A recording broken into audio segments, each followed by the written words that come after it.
안녕하세요. 날마다 기막힌 정오의 박정현 목사입니다. 복된 주일 보내셨나요? 이번 한 주도 우리 지난주보다 더 기막힌 하나님의 은혜 속에 거하는 한 주 되길 바라겠습니다. 오늘은 시편 27편의 말씀을 통해서 여호와께 바라는 한 가지 일 말씀을 함께 은혜 나누도록 하겠습니다.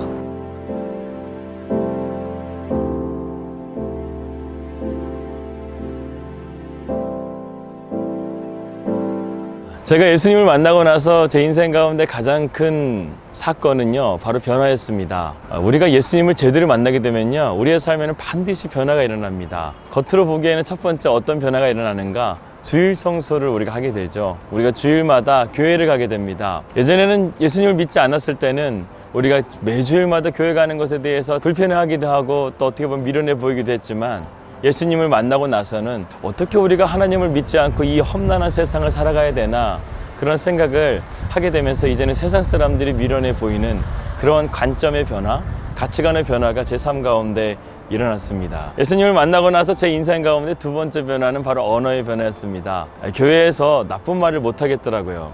좋은 말을 해야 되고 또 상대방에게 미소도 지어줘야 되고, 그러다 보니까 제 언어가 바뀌기 시작하고 제 표정이 바뀌기 시작하는 것들을 경험했습니다. 예수님을 만나고 나서 제 인생 가운데 세 번째 변화는 삶에 대한 열정입니다. 주님과 날마다 동행하면서 주님이 저에게 힘을 주시고 또 저에게 참된 소망을 주시는 것들을 경험하게 되면서, 마치 요한복음 4장에 나오는 수가성 여인이 예수님을 만남을 통해서 그의 인생의 그 목마름이 해결됐던 것처럼 세상에 줄 수 없는 참된 목마름을 주님께서 나에게 주시는 것들을 날마다 공급하며 살아가니까 제 삶에 열정이 넘치고 소망이 넘치는 삶을 살게 되었습니다. 예수님을 만난 이후에 제 인생 가운데 마지막으로 찾아온 변화는 바로 부르심에 대한 확신이었습니다. 최근에 저와 저의 가정에 부르심에 대한 확신을 주시는 거였어요. 도저히 거부할 수 없는 부르심.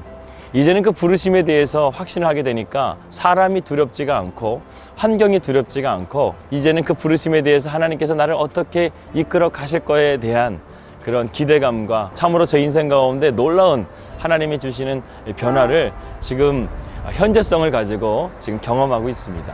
그런데요, 우리가 예수님을 믿고 이런 변화 가운데서 이런 변화를 달가워하지 않는 존재가 있다는 사실도 깨닫게 됩니다. 바로 마귀 사탄입니다. 하루에도 우리는 몇 번씩 이 마귀 사탄의 유혹에 넘어갈 때가 있고 시험에 빠질 때가 있습니다.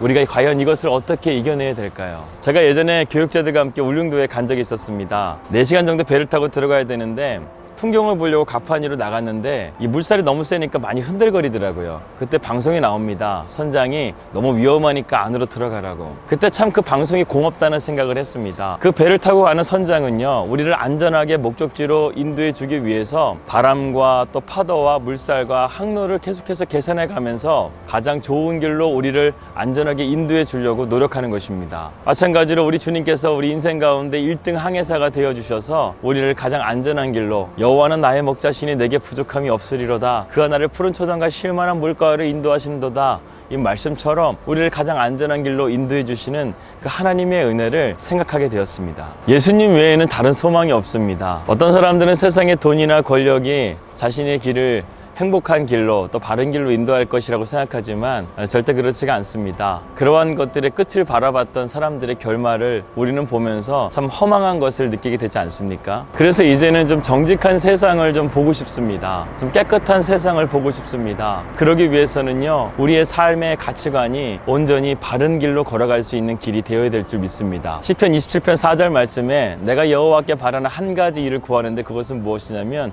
내가 주의 전에 거하는 것이라고 말합니다. 단순하게 건물을 말하는 것이 아니에요. 주님의 임재 안에 거하는 것을 말합니다. 다시 말해서 시편 기자는 주님 안에 거하고 싶다는 말을 이렇게 표현한 것입니다.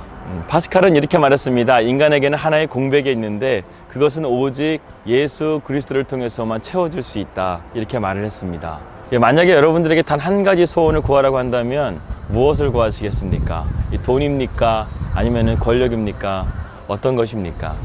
그러나 이런 세상의 모든 것들은요, 마치 아침 안개가 정오의 햇빛 가운데 사라지는 것처럼 사라지는 것들입니다. 마태복음 11장 28절 말씀에 수고하고 무거운 짐진 자들아 다 내게로 오라 내가 너를 쉬게 하리라 라고 말씀하고 있습니다. 참 쉼이 없는 세상을 살아가고 있습니다. 참 세상이 참 시끄럽고 또 이번 한 주에도 또 어떤 일들이 여러분들 삶 가운데 버겁게 다가올지 모르겠습니다. 그러나 하나님은 실수하지 않으십니다. 하나님은 여러분들의 삶을 바른 길로 인도하십니다. 그렇기 때문에 우리가 더욱더 주님을 의지하고 불안한 어떤 세상의 것들을 의지하는 것보다 주님을 더욱더 의지하고 주님께 힘을 얻고 주 안에 거하는 참된 기쁨의 소망을 누리는 날마다 기막힌 하루하루가 되기를 주님의 이름으로 축복합니다.